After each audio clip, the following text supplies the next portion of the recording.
On va voir Freddy. Bonjour. Bonjour Freddy. Freddy il prélève les échantillons. Allez, c'est parti.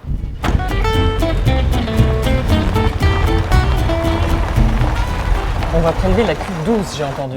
On prélève combien? On prélève 1 litre, 2 fois 50 centilitres. Et pourquoi autant? Alors, il y en a une en dégustation et une qui reste en échantillon témoin. Là, on rince les bouteilles. On a vide. La prise d'échantillon, à 12 heures près, c'est plus le même vin, ça évolue. Mais alors, comment ne pas stresser dingue en se disant s'il prélève 12 heures trop tôt ou trop tard? Si le vin, intrinsèquement, il est un peu dur, un peu machin, le fait qu'il soit dégusté frais, il va être agréable. Mais après, une fois qu'il a température ambiante, le collège dégustateur va dire non, il y a ça comme défaut, il est trop chaud, on sent trop l'alcool. Et pourquoi vous avez choisi de vous agréer en IGP Pays d'Oc et pas en autre chose? Aujourd'hui, en dehors des AOP, l'IGP la plus prestigieuse et de très très loin, c'est Vin Pays d'Oc. Et Il sur... n'y a pas photo. Ouais. C'est reconnu Ouais. nationalement, régionalement et surtout internationalement. Je capsule mon vin et je lui mets une étiquette d'identification. Et donc ça, vous en faites plusieurs par jour? Une quarantaine d'échantillons par jour à peu près. C'est bien comme métier? Je fais ça depuis 20 ans, je l'adore. Ah ouais, bon bah voilà. Récolteur d'échantillons.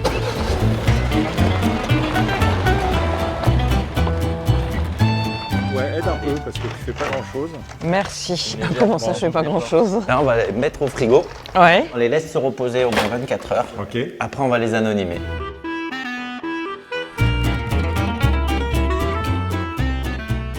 Tous les vins qui sont estampillés IGP Pays d'Oc chaque année, sans exception, ont été dégustés par des professionnels. On constitue les caisses de dégustation, toujours dans l'ordre logique des cépages. Le dernier cépage blanc, ça va être un Muscat Alexandrie, par exemple, du Gewürztraminer. Mais il y a des dégustations tous les combien? Il y a des dégustations toutes les semaines et 3 fois par semaine en pleine période.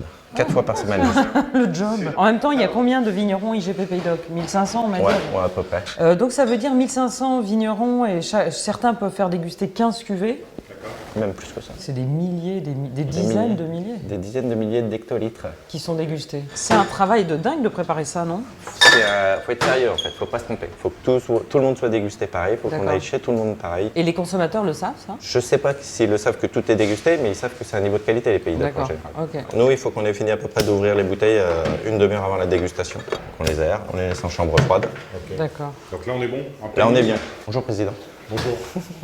Oula, attention, il y a le président. Il y a le président qui est arrivé. Bonjour, Bonjour. monsieur le président. Jacques Gravejal, Très bien. président de l'IGP Pays d'Oc. Ok. Pourquoi ce bâtiment? Ce bâtiment était utile et nécessaire. Le label Pays d'Oc, c'est 6 millions d'hectos. En France, dans une région, quand on prend le Chili, c'est 7 millions et demi. Tout le pays. Tout le pays.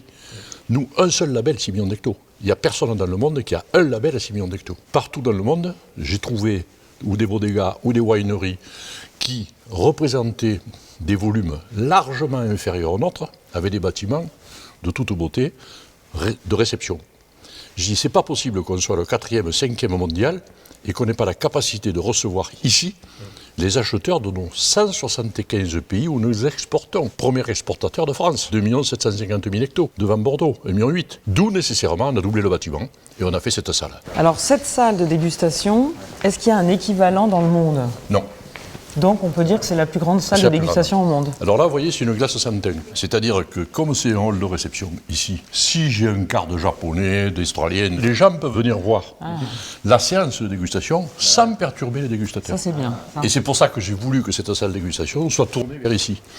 Voir les visages des dégustateurs. Bien sûr. Ouais. Donc là, on va pénétrer dans la plus grande salle de dégustation au monde.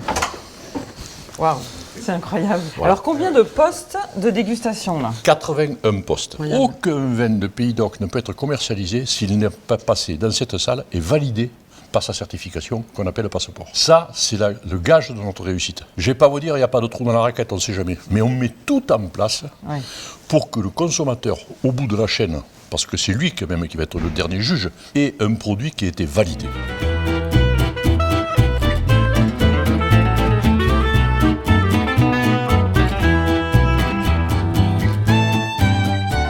Bonjour à toutes et à tous. Au niveau des certifications, à ce jour, on est quasiment à 5 millions d'hectos. C'est-à-dire que vous avez dégusté l'équivalent de 20 concours nationaux. Donc ce sont des vins qui sont bruts, donc qui peuvent présenter une légère réduction ou être sous gaz. Donc ça, vous le savez, mais c'est bien de le rappeler. Bonne dégustation. 68, 72. Roll. 87, 81. Générique. Les dégustateurs, c'est qui? Ce sont tous des professionnels du vin qui font partie de 3 collèges différents. Il y a des usagers du produit, des opérateurs et des techniciens. Donc ils sont répartis dans chaque jury, il y a un représentant de chaque collège. 41,73 Marcelin. Qu'est-ce que vous notez sur la tablette? On note les défauts ou la nette gustative du produit. D'accord. La structure, l'expression, l'équilibre général. Et ce serait quoi les défauts, par exemple? Les défauts, vous pouvez avoir de l'acide acétique, donc ça sent un petit peu le vinaigre. Ça peut sentir aussi un peu l'écurie avec des éthylphénols. C'est un bon moyen de suivre un petit peu ce qui se fait, de voir aussi l'effet millésime. Je trouve qu'en plus ici c'est très bien organisé parce que c'est pas les seules dégustations que je fais. Ah oui. Donc c'est vrai que c'est plaisant de venir là. Et on a une grande diversité dans la région. Donc aussi c'est intéressant de déguster des cépages qu'on ne déguste pas tous les jours. Oui, d'accord. Parce qu'on est vraiment sur des vins de cépages. Hein. Si jamais il y a un défaut avéré, on le déclasse.